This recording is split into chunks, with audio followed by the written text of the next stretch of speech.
नमस्कार ओमकार जी, बहुत बहुत स्वागत है आपका। नमस्कार अंजू जी, आपके सभी दर्शकों को भी मेरा नमस्कार। सर, जो हरे रंग की चादर लेकर ममता के दरवाजे पर गए थे और बोले थे आप हारी नहीं है, उनकी तो खुद के घर में आग लग गई है सर। उनके 25 एमपी पाला बदलने को तैयार बैठे हैं और ये खबर आने के बाद देखिए कैसे हड़कंप मचा हुआ है समाजवादी पार्टी में। 25 से 27 संख्या बताई जा रही है और ये इतनी संख्या क्यों है, इससे कम या ज्यादा क्यों नहीं है, वो भी मैं आपके प्रोग्राम में आज बताने वाला हूं। देखिए, 17 अप्रैल 2026 लोकसभा में महिला आरक्षण संशोधन बिल और परिसीमन बिल गिरा था और 298 उसके पक्ष में पड़े थे, 230 उसके विपक्ष में पड़े थे। अगर 352 नंबर होते बीजेपी के पास और एनडीए के पास तो वो बिल पास हो गया होता। और उस समय आपको याद होगा, देखिए 298 और 352, इसका मतलब ये है कि 54 और सांसद होते उस दिन लोकसभा में इनके साथ, तो फिर बेड़ा पार हो गया होता। अभी ममता बनर्जी के कितने टूट करके आए हैं? 20 प्लस 2, अभी ये कहा जा रहा है कि 2 और आ गए हैं, यानी 22, 28 में से 22 आ गए। 6 उद्धव ठाकरे के टूटे हैं, आज ही उन्होंने चिट्ठी दी है स्पीकर को।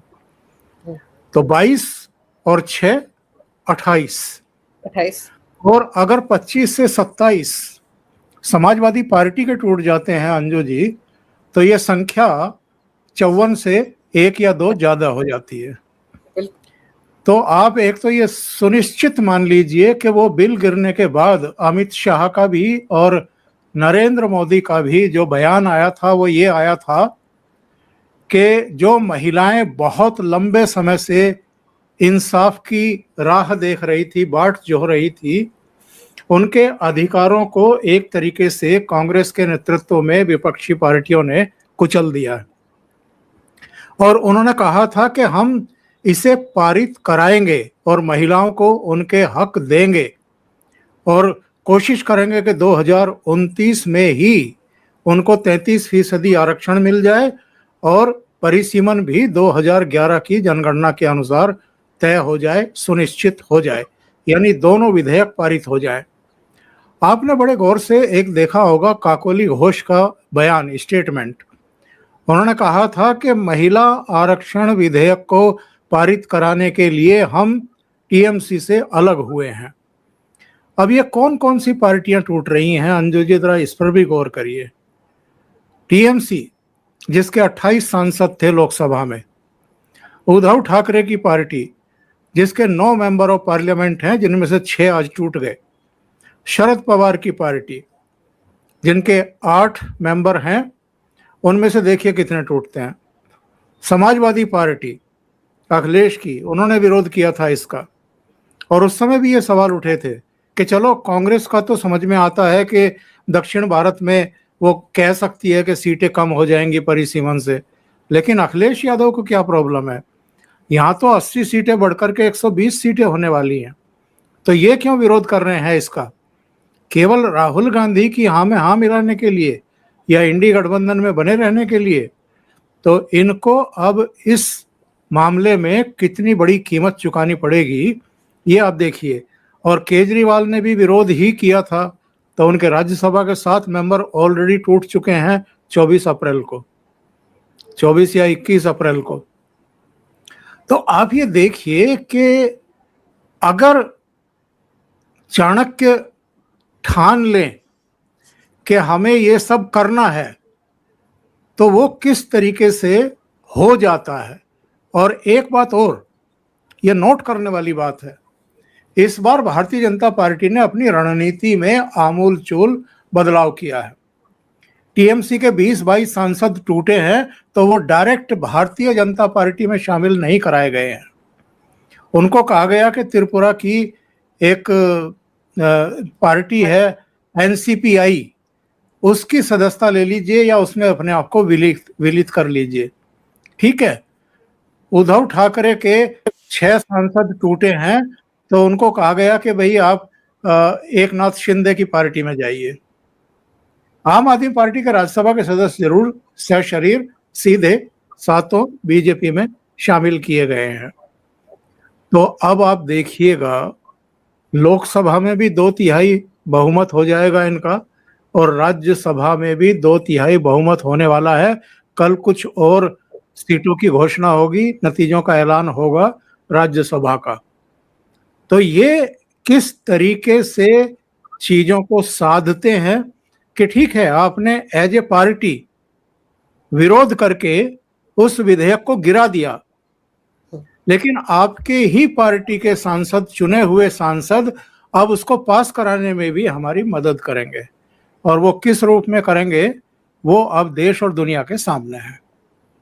सर, क्या ये माना जाए, ये जो बात ओपी राजभर ने कही कि रामगोपाल यादव ने एक घोटाले की चिट्ठी अमित शाह को दी है, उसके बाद ये टूट देखने को मिलेगी, ये जो बोला गया उनकी तरफ से, तब 2 फाड़ होंगे समाजवादी पार्टी के, ये क्या सच में ऐसा हुआ होगा? क्योंकि रामगोपाल यादव तो कहीं अवेलेबल ही नहीं है, उनका तो फोन ही नहीं लग रहा, और अगर सच में उन्होंने ऐसी कोई चिट्ठी नहीं दी है, तब तो फिर उनको तो सामने आके बोलना चाहिए ना, अगर चिट्ठी नहीं दी है। और अगर वो खामोश है, चुप है इतने बड़े आरोप के बाद, तो फिर इसका मतलब है खेला कहीं हुआ है। एक वीडियो वायरल है सोशल मीडिया पर, संसद भवन के परिसर में अमित शाह खड़े हुए हैं, वो इनके साथ खड़े हुए हैं, कुछ बात होती है, फिर एक पर्चा मुड़ा तुड़ा सा वो अमित शाह की हथेली पर रखते हैं। अमित शाह उसको देखते हैं, मंद मंद उनकी तरफ मुस्कुराते हैं और हाथ जोड़ देते हैं। अब कहा यह जा रहा है कि सांसदों की सूची हो सकती है, कहा यह जा रहा है कि कुछ भंडाफोड़ है, कुछ गड़बड़ियां हैं, उनके बारे में अवगत कराया है अमित शाह को। लेकिन जो भी है, इन चीज़ों को हवा इसलिए भी मिल रही है क्योंकि पिछले काफ़ी समय से रामगोपाल यादव अखिलेश यादव के अगल बगल दिखाई नहीं दे रहे हैं। और आप ये जानती हैं कि वो शिवपाल यादव के मुकाबले तो कम से कम अखिलेश यादव के बहुत करीब थे। जब पिता मुलायम सिंह यादव से भी अखिलेश का झगड़ा चला था, तनाव चला था, और मंच पे जाकर के अखिलेश यादव ने अपने पिताजी के हाथ से माइक छीन लिया था, और केवल माइक नहीं छीना था बल्कि बाद में उनकी कुर्सी जो अध्यक्ष की थी वो भी छीन ली थी और खुद अध्यक्ष बन करके बैठ गए थे। एक इंटरव्यू में मुलायम सिंह ने कहा भी था कि जो अपने पिता के साथ ऐसी हरकत कर सकता है वो किसी का भी सगा नहीं हो सकता है। तो रामगोपाल यादव उस समय भी अखिलेश के साथ थे, लेकिन इधर नहीं दिखाई दे रहे हैं। तो कुछ तो है, और जब कुछ होता है तो फिर इस तरह की चर्चाएं चल निकलती हैं। और समाजवादी पार्टी के भी सांसदों को ये तो पता है ना कि 2024 में वो कैसे जीत करके आए हैं। 2014-2019 में क्यों 5 पर अटक गई थी समाजवादी पार्टी, और इस बार अगर जीती है तो उसकी वजह क्या है। एक कमेंट बड़ा दिलचस्प मेरे एक वीडियो पर आज आया दोपहर बाद, जिसमें लिखा कि अगर मोदी जी को अब की बार 400 पार कराने देते ये लोग, तो ये नौबत ना आती कि अलग अलग पार्टियों में अब धड़ाधड़ सांसद टूट रहे हैं। ऐसा लगता है कि मोटा भाई 400 का आंकड़ा पार करके ही मानेंगे। 2024 में नहीं करने दिया तो 2029 से पहले हो जाएगा। तो मजाक भी ले रहे हैं लोग, लेकिन हकीकत तो ये है कि उस समय आरक्षण को लेकर के, संविधान को लेकर के एक प्रोपेगेंडा चलाया गया था, एक परसेप्शन जो है ऐसा बना दिया गया था कि मोदी जी और अमित शाह अब की बार 400 पार इसलिए मांग रहे हैं कि वो संविधान बदलेंगे। और तब के अयोध्या के इनके एक सांसद थे लल्लू, तो उन्होंने कुछ इस तरह की स्टेटमेंट भी दे दिए थे, वो भी चुनाव हारे और बाकी बड़ा नुकसान उठाना पड़ा, क्योंकि मोदी जी को 2024 और 2019, 2014, 2019 में बहुमत उत्तर प्रदेश की वजह से मिला था।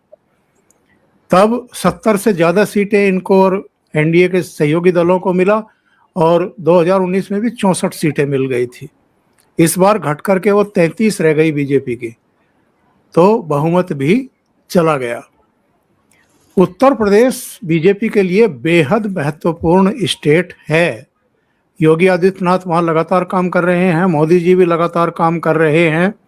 उनको पता है कि उत्तर प्रदेश की महत्ता क्या है, तो इसलिए 2027 के लिए भी मेहनत की जा रही है और 2029 के लिए भी अभी से मेहनत की जा रही है।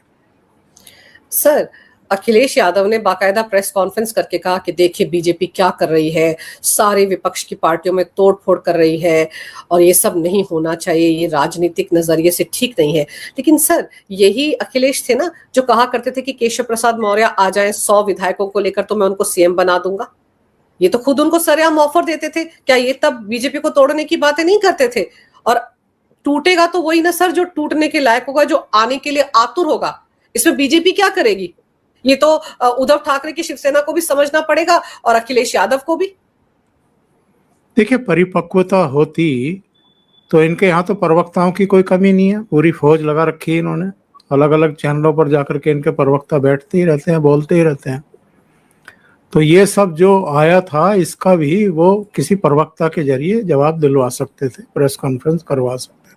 लेकिन इनको जमीन पर तो काम करना नहीं है, तो मीडिया की सुर्खियां ही बटोरनी है किसी ना किसी तरीके से, या तो ट्विटर के जरिए 3, 4, 5, 7 जो भी ट्वीट करते हैं दिन भर में, या प्रेस कॉन्फ्रेंस के जरिए।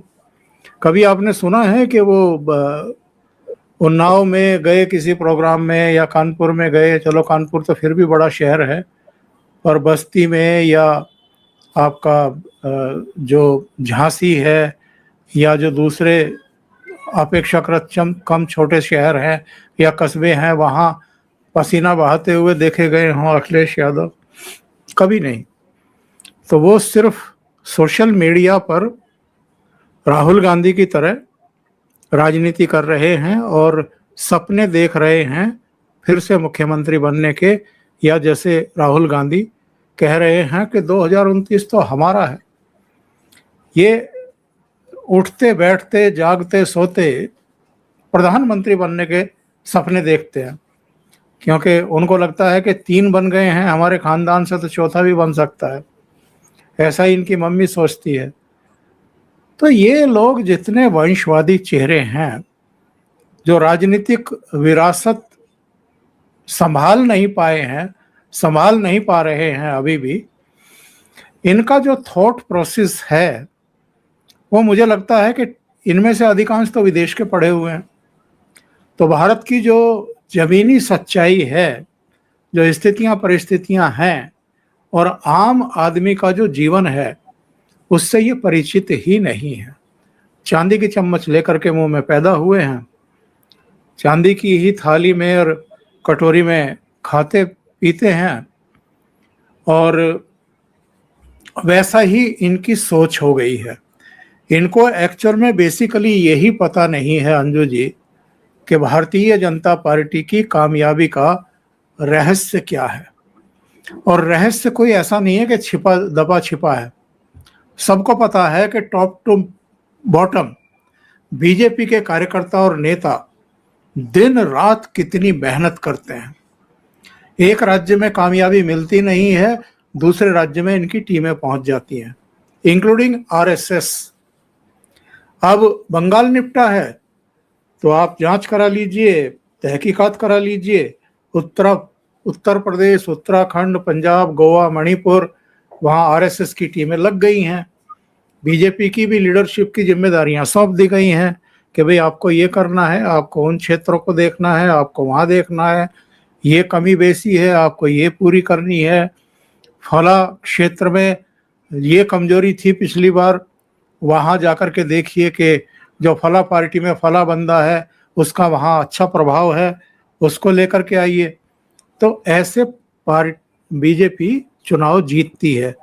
जीते ना जीते वो बाद की बात है, लेकिन ऐसे सामाजिक समीकरणों को तय करती है और फिर उस रोड मैप पे काम करना शुरू करती है।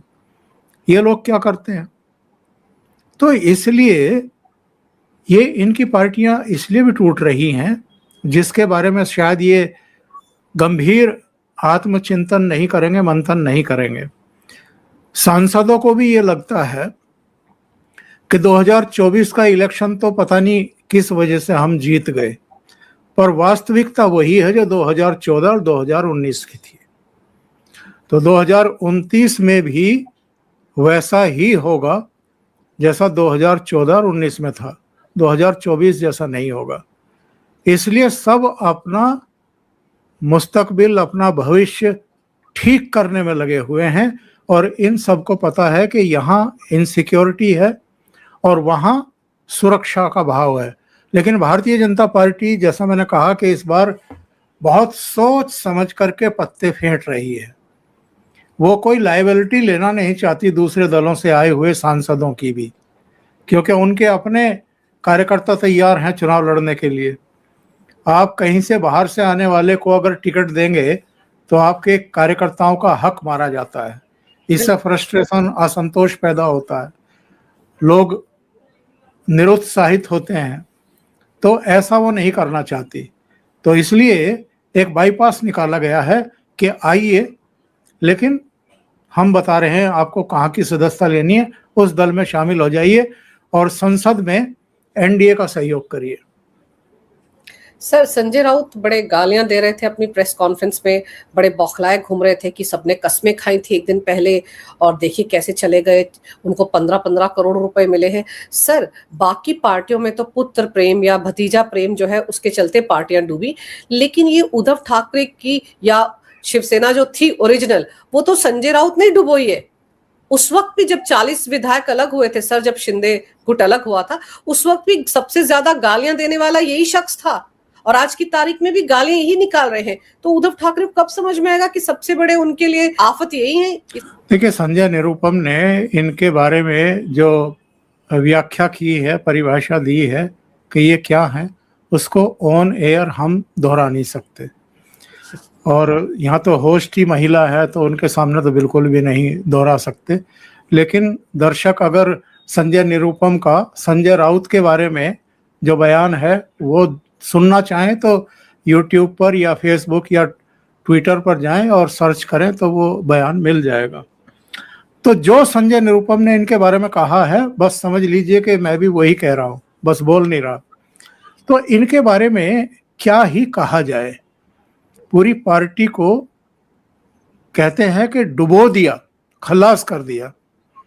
पहले तो ये शरद पवार के दीवाने थे, आजकल राहुल गांधी के दीवाने हुए जा रहे हैं। अब ये राहुल गांधी को प्रधानमंत्री देखना चाहते हैं 2029 में। पहले शरद पवार में असीम संभावनाएं दिखाई देती थी, लेकिन अब शरद पवार चूंकि बिल्कुल एकदम बेदम हो गए हैं, उनकी भी पार्टी टूट गई थी, 38-40 एमएलए लेकर के उनके भतीजे अलग हो गए थे। इस बार उद्धव ठाकरे का तो नंबर आ गया, शरद पवार के भी शायद 8 जीत करके आए हैं या 9 जीत करके आए हैं, तो वो कितना बच पाएंगे, मुझे नहीं लगता कि वो भी बचेंगे। तो दोहरी से कार सेवा उनकी भी होने वाली है महाराष्ट्र में। पहले भी उनकी पार्टी टूटी, उद्धव ठाकरे की भी टूटी, तो उद्धव ठाकरे की दूसरी बार टूटी है अब, और शरद पवार की पार्टी भी बचेगी मुझे लगता नहीं है।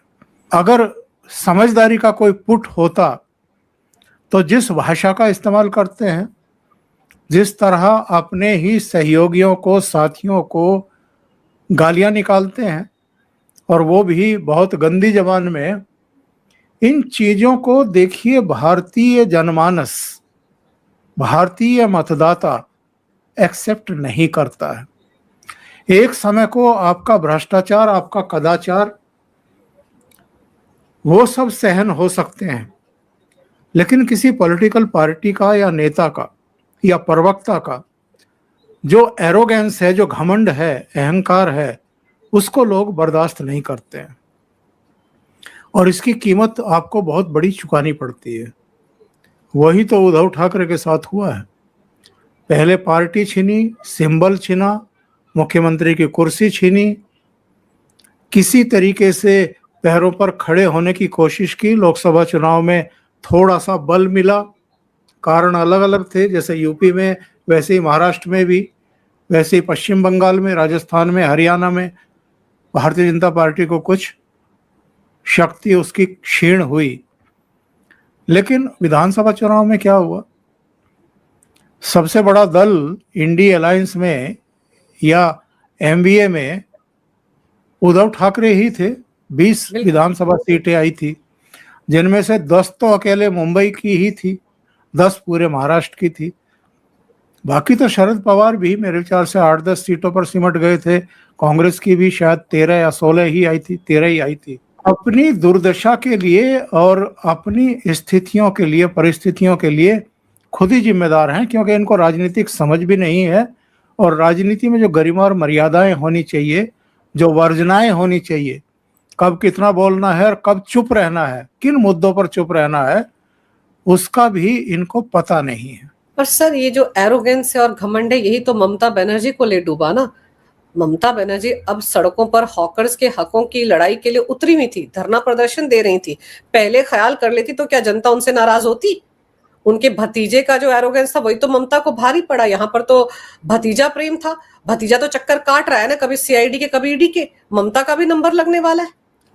बिल्कुल लगेगा, देर सवेर ये होगा, क्योंकि कई मुकदमे उन पर दर्ज हो चुके हैं, भतीजे पर दर्ज हो चुके हैं। अभी तो भतीजा सीआईडी के, ईडी के चक्कर काट रहा है। ममता बनर्जी की भी कब शुरुआत हो जाए कह नहीं सकते हैं। उन पर भी कई मामले दर्ज हो चुके हैं। उन पर तो देश विरोधी बयान देने का भी, दंगा भड़काने का भी, सामाजिक वैमनस्य फैलाने का भी मुकदमा है। ये जो बंगाल में इस समय सिचुएशन है, ये तो जब तक टॉप लीडरशिप चाहेगी बीजेपी की तब तक बाहर हैं। जिस दिन ऊपर से इशारा हो जाएगा शुवेंदु अधिकारी को, उस दिन बुआ भतीजी अंदर दिखाई देंगे आपको। सर, अभी भी वहां पर टीएमसी के जो नेता हैं जिन्होंने तोलाबाजी की, कटमनी ली, लोगों को लूटा, उन पर अभी भी अंडे पड़ रहे हैं और उनको अभी भी उनकी परेड करवाई जा रही पुलिस द्वारा। अभी भी लोग उनके साथ मार पिटाई कर रहे हैं। लेकिन एक फरहाद हकीम है जो ममता के बड़े क्लोज थे, कोलकाता के मेयर थे। अब तो उन्होंने मेयर पद से इस्तीफा दे दिया, लेकिन वो 2 दिन पहले शुवेंदु अधिकारी के घर पर डिनर कर रहे थे। और बहुत से लोगों को बड़ा अजीब लग रहा है कि वो जिसने सबसे ज्यादा लूटपाट की, जिसे सबसे ज्यादा प्रॉपर्टीज बनाई अवैध तरीके से, वो शुवेंदु अधिकारी के घर में क्या कर रहे थे? आपके हिसाब से इस मुलाकात को कैसे देखा जाए? देखिए, दुर्भाग्यपूर्ण है। मुझे ऐसा लगता है कि जन भावनाओं के विपरीत जाकर के किसी को भी कोई एक्ट नहीं करना चाहिए। जो भारतीय जनता पार्टी को प्रचंड बहुमत दिया है पश्चिम बंगाल की जनता ने, वो बहुत अपेक्षाओं के साथ दिया है। और 15 साल की इनकी जो प्रताड़ना थी टीएमसी के नेताओं की, वहाँ के शासन प्रशासन की, उससे तंग आकर के किया है कि बस अब बहुत हो गया। और ये फरहाद हकीम तो अपने बहुत बेहुदा बयानों के लिए, सांप्रदायिक बयानों के लिए, सोच के लिए ही बदनाम रहे हैं। मेयर के तौर पर अलग अलग कार्यक्रमों में इन्होंने क्या क्या बातें नहीं कही हैं। इनका तो मंसूबा पाकिस्तान बनाने का था ना, और ये तो उर्दू को कोलकाता से लेकर के पूरे बंगाल की मुख्य भाषा बनाने। इनको शायद ये पता नहीं है कि 1971 में पूर्वी पाकिस्तान बांग्लादेश कैसे बना। वो केवल भाषा के आधार पर ही मामला शुरू हुआ था। पाकिस्तान के हुक्मरान और फौजी जनरल जो है वो चाहते थे कि वहाँ पर कंपलसरी उर्दू बोली जाए, और उन्होंने कहा कि हम बांग्ला भाषी हैं, हम बांग्ला भाषा नहीं छोड़ेंगे। तो इन लोगों को पता ही नहीं है। मुझे लगता है कि ऐसे लोगों को नहीं सिर पर चढ़ाना चाहिए, बल्कि ऐसे लोगों से जरा बचकर ही चलना चाहिए। बाकी तो देखते हैं क्या होता है। बिल्कुल सही सर, क्योंकि देखिए कितने सारे नेता हैं तृणमूल कांग्रेस के जो बीजेपी में आने के लिए बेकरार थे। विधायकों को ले लो या सांसदों को ले लो, लेकिन कम से कम बीजेपी ने एक लाइन तय कर दी ना कि हम किसी भी तृणमूल कांग्रेस के नेता को बीजेपी में शामिल नहीं करेंगे। क्योंकि बीजेपी को भी पता है कि तृणमूल से जो नाराजगी इस वक्त दिख रही है लोगों की, 5 साल बाद अगर ये तृणमूल वाले ही बीजेपी में आ गए तो बीजेपी को भी खामियाजा भुगतना पड़ सकता है। तो जब आपने कह दिया कि पार्टी में नहीं आएंगे, तो फरहाद हकीम जैसे लोगों के साथ डिनर करने से भी परहेज होना चाहिए। मैसेज गलत चला जाता है सर। इस बात को शुभेंदु अधिकारी को समझना चाहिए, क्योंकि कल को हो सकता है इसी आड़ में उसके ऊपर जो इतने सारे केस है सर, उनसे उसको राहत मिल जाए। हाँ नहीं, वो तो नहीं मिलेगी, पर हो सकता है कुछ सूचनाएं साझा करने के लिए, क्योंकि अंदर की बहुत सारी बातें उनको पता होंगी। ममता बनर्जी के बहुत क्लोज भी रहे हैं, कोलकाता जैसे शहर के मेयर भी रहे हैं। लेकिन मुझे लगता है कि ये चीज़ें अगर पर्दे के पीछे हों तो ज़्यादा बेहतर है। इस तरह अगर बंगाल की जनता को पता लगता है कि इतना बदनाम आदमी, इतना सांप्रदायिक आदमी हमारे मुख्यमंत्री के साथ बैठ करके डिनर कर रहा है, तो इसके बहुत गलत मैसेज जाते हैं। बिल्कुल सही कह रहे हैं आप सर, गलत मैसेज आते हैं, इसलिए ऐसी चीजों से बचने की बहुत ज्यादा जरूरत है।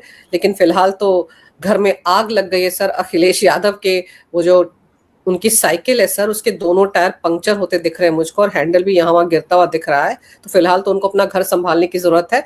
ऐसा ना हो कि ममता बनर्जी को उनको भगवा शॉल लेकर आना पड़ जाए उनको सांत्वना देने के लिए आने वाले दिनों में।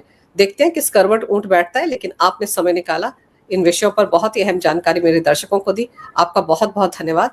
नमस्कार, जय हिंद। नमस्कार, जय हिंद।